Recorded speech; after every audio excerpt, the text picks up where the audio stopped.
C'est parti!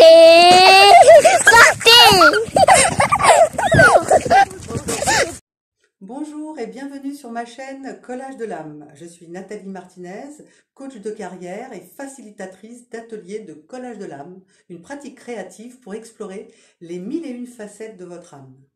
Aujourd'hui, je vous emmène à la recherche de votre enfant intérieur, cette ressource d'énergie qui réveille spontanéité, inventivité, émerveillement. Le temps du générique, je vous propose de dire sur une échelle de 1 à 10, quel est votre niveau de satisfaction pour ce qui est du fun dans votre vie. 1. Il n'y a aucun fun dans ma vie. 10. Tout n'est que rire et légèreté. A tout de suite, après le générique.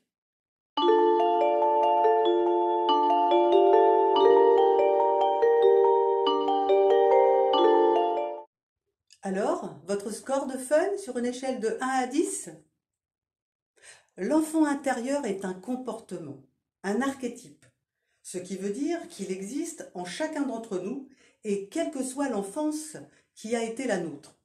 Même Oliver Twist, le petit orphelin que la misère pousse au vol, Poil de carotte harcelé en raison de ses cheveux roux, ou Cosette, l'esclave des Thénardier, tous ces enfants portent en eux la trace de l'enfant intérieur. En effet, l'enfant intérieur préexiste à ce que nous sommes pendant l'enfance, à notre éducation. C'est une sorte de programme téléchargé à la naissance et qui s'active dans certaines circonstances. Bien sûr, il s'assombrit avec la routine, la maltraitance économique, sociale, émotionnelle. L'enfant intérieur se caractérise par la spontanéité, cueillir une fleur, faire un geste de générosité, la curiosité, poser une question bête, l'étonnement, l'émerveillement, voir la beauté en toute chose, la créativité, créer à partir de rien. Le rire qui vient de la joie et non de l'ironie ou de la moquerie. S'amuser d'un rien. Toutes ces qualités sont nécessaires pour faire face à la difficulté, aux épreuves. Comme Podane, qui n'oublie pas sa qualité royale du fond de sa chaumière en revêtant ses robes précieuses, nous devons régulièrement revêtir nos habits d'enfant intérieur pour préserver l'essence de cette énergie. Mes questions pour vous. Qui était avec vous la dernière fois que vous avez ri comme un enfant? Qu'étiez-vous en train de faire? Comment vous êtes-vous senti immédiatement après? J'aime utiliser le mot fun plutôt que divertissement, décontraction. L'anglais a cette incroyable capacité à traduire en 3 lettres la sensation d'un éclat de rire.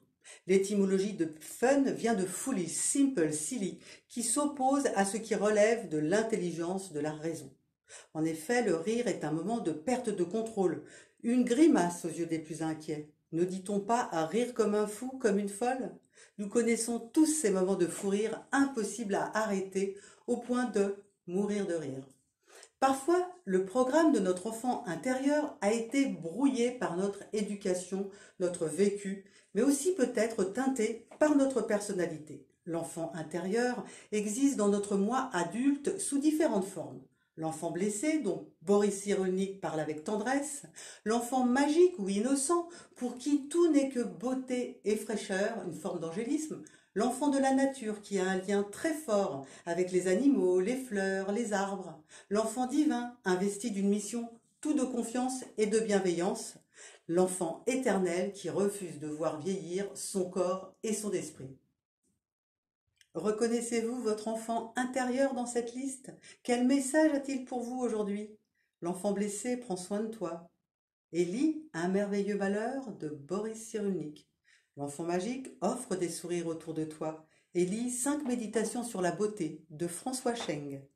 L'enfant de la nature ramasse un papier jeté par terre ou plante une fleur et lit La vie secrète des arbres de Peter Folleben.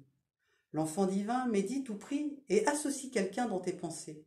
L'enfant éternel fait des assouplissements et relit Lettres à Lucilius de Sénèque.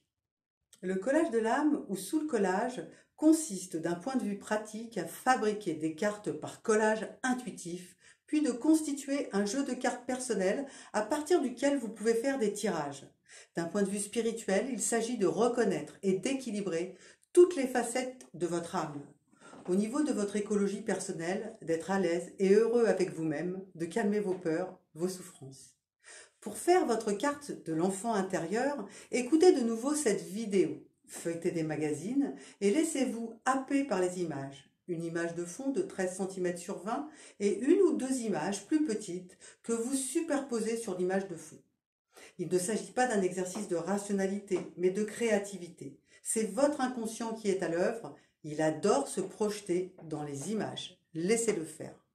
Vous obtiendrez une carte de ce type. Votre enfant intérieur peut avoir plusieurs visages. Si c'est le cas, faites-lui plusieurs cartes.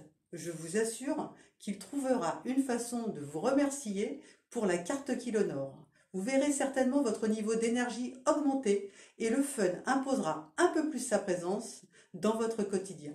Voilà pour aujourd'hui. Si vous voulez plus d'informations sur les ateliers de collage de l'âme, visitez mon site parlerdesoi.com et abonnez-vous à ma chaîne. À bientôt pour une prochaine vidéo.